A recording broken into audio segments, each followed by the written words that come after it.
Aqui é Silvia Iano, do blog Sentidos do Viajar. Estamos lendo juntos o livro 30 Dias na Terra de Salmos, de Charles Dyer, editora Pão Diário. Hoje vamos iniciar o capítulo 22, A Paz de Jerusalém, Salmo 122. É difícil explicar o impacto emocional que uma viagem a Israel exerce sobre a vida de uma pessoa. O escritor Mark Twain captou esse sentimento melhor do que ninguém. Ele viajou à Terra Santa a cavalo e o primeiro lugar que visitou relacionado à vida de Jesus foi Cesareia de Filipe. Essa experiência levou o principal humorista dos Estados Unidos a um momento de contemplação profunda. Eu não consigo entender ainda que eu esteja sentado onde um Deus já esteve e esteja contemplando o riacho e as montanhas que um Deus já contemplou.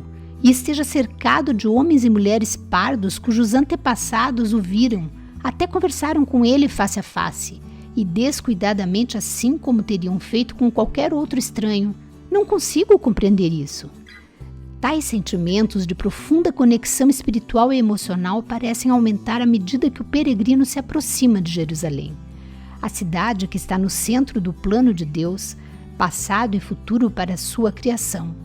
Na realidade, o impacto emocional pode tornar-se tão devastador a ponto de resultar em problemas psicológicos para pessoas que não estejam preparadas para lidar com ele. O fenômeno se tornou conhecido como Síndrome de Jerusalém e leva tais indivíduos a experimentar sensações religiosas intensas a ponto de acreditar que Deus está falando com elas ou anunciando que eles devem ser seus mensageiros para proclamar a sua volta iminente. Embora ninguém em minhas viagens tenha lidado com isto, trata-se de uma condição séria com potencial de prejudicar a vítima ou aqueles que a cercam. Cito esse fato porque quase todo mundo que viaja à Terra Santa deve compreender o impacto emocional de visitar a cidade e como ela tem o potencial de impressionar o visitante. Esse impacto emocional não é algo novo nem se limita àqueles que vêm de fora do país. Na verdade, o rei Davi descreveu os mesmos sentimentos no Salmo 122, um cântico que ele redigiu para comemorar os tempos em que Israel se reunia em sua nova capital para adorar a Deus. O salmo que Davi escreveu foi posteriormente incluído nos cânticos de romagem. Davi começou o Salmo 122 expressando a ansiedade e o entusiasmo do peregrino com a visita a Jerusalém, a cidade onde Deus habitava no meio do seu povo. Alegrei-me quando me disseram: vamos à casa do Senhor. Pararam os nossos pés junto às tuas portas, ó Jerusalém. Posso ouvir o entusiasmo na voz de Davi. E ao trocar o singular alegrei-me para o plural, vamos, pararam os nossos pés. É como se ele estendesse os braços para abraçar todos que estavam chegando à cidade. Suas palavras se tornam as palavras deles à medida que todos eles compartilham o mesmo entusiasmo pela visita. Entretanto, depois de ter descrito essa empolgação nos primeiros 2 versículos, Davi rapidamente redireciona o nosso foco. Não diz respeito a nós, em vez disso diz respeito a Deus e ao lugar que ele escolheu. Nos 3 versículos seguintes, Davi redireciona o foco da nossa atenção à cidade e sua importância. A importância de Jerusalém não vinha de sua aparência física. Quando Davi a descreveu como cidade compacta, versículo 3, ele não estava descrevendo simplesmente seu tamanho. Por detrás da palavra compacta está a ideia de estar amarrada, que provavelmente representa a unidade espiritual do povo, assim como a disposição física das casas e dos muros da cidade. Jerusalém era a principal cidade de Davi, embora sua verdadeira importância tenha sido recebida de Deus. O Senhor havia ordenado que o povo de Israel se apresentasse diante dele 3 vezes por ano, no lugar que este Deus escolher. Deuteronômio 31:11. E a cidade que Deus escolheu por fim foi Jerusalém. Era o local, segundo Davi, para onde sobem as tribos do Senhor, como convém a Israel, para renderem graças ao nome do Senhor. Versículo 4. Jerusalém também era a cidade escolhida por Deus para ser a capital do Reino Unido de Israel, sob a qual seu escolhido reinaria.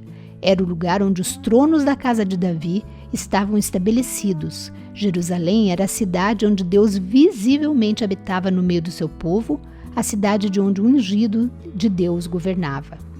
Depois de explicar a alegria com a qual o povo estava afluindo para a cidade, Davi terminou seu cântico convocando os visitantes a orar por Jerusalém. Nos versículos 6 e 7, ele explicou o motivo pelo que deveriam orar, e nos versículos 8 e 9, ele explicou a razão pela qual as orações eram tão importantes. Todos os visitantes deveriam orar tanto por paz quanto por segurança. Orai pela paz de Jerusalém. Reine paz dentro de teus muros. Versículos 6 e 7. A palavra paz aqui, shalom, é mais do que a simples ausência de guerra ou violência. Refere-se à saúde, integridade, estabilidade e prosperidade do local. Estes peregrinos deveriam orar para que Jerusalém experimentasse todas as bênçãos e a segurança que se poderiam associar com um relacionamento correto com Deus. Davi terminou seu salmo com uma aplicação prática, explicando o porquê estes peregrinos deveriam orar pela paz de Jerusalém. Primeiro, a paz beneficiaria meus irmãos e amigos, versículo 8. Condições de paz permitiam que os peregrinos continuassem a cumprir a obrigação de reunir-se diante de Deus. Um ambiente espiritualmente saudável dentro da cidade também permitiria que os reis governassem de forma justa. Segundo, Davi, porém, explica que a paz beneficiaria o propósito de Deus aqui na terra. Por amor da casa do Senhor nosso Deus, buscarei o teu bem. Versículo 9. De muitas formas, as palavras de Davi ao final do Salmo 122 são paralelas às palavras de Paulo em 1 Timóteo 2, 1 a 4. Antes de tudo, pois, exorto que se use a prática de súplicas, orações, intercessões, ações de graças, em favor de todos os homens, em favor dos reis e de todos os que se acham investidos de autoridade, para que vivamos vida tranquila e mansa, com toda a piedade e respeito. Isto é bom e aceitável diante de Deus, nosso Salvador, o qual deseja que todos os homens sejam salvos e cheguem ao pleno conhecimento da verdade. Nossas orações por paz, por vidas calmas e tranquilas, são agradáveis a Deus e podem contribuir para que suas boas novas não sejam prejudicadas. Vamos orar pelo nosso Brasil, né? Caminhando por nossa terra. Vivendo no século XXI, como podemos orar pela paz em Jerusalém? Deixe-me sugerir 2 maneiras baseadas no que aprendemos com o Salmo de hoje. Primeiro, se você não está preparado, pense em orar regularmente pela paz de Jerusalém por sua integridade e prosperidade. Ore pelo bem do povo judeu e pelo plano de Deus para o futuro. Peça que o Senhor haja de formas especiais a fim de derramar sua shalom física e espiritual sobre aquele local. Segundo, busque a Deus em oração e pergunte se Ele quer que você viaje à Terra Santa e visite Jerusalém. Essa era uma experiência transformadora na época de Davi e pode ter o mesmo impacto sobre as pessoas hoje em dia. A resposta de Deus pode ser não, ou não agora, porém, eu o desafio a orar a esse respeito, porque Ele pode simplesmente abrir a porta e providenciar um jeito para que você vá. Ai, me arrepiei toda, lembrei da minha viagem maravilhosa. Amém.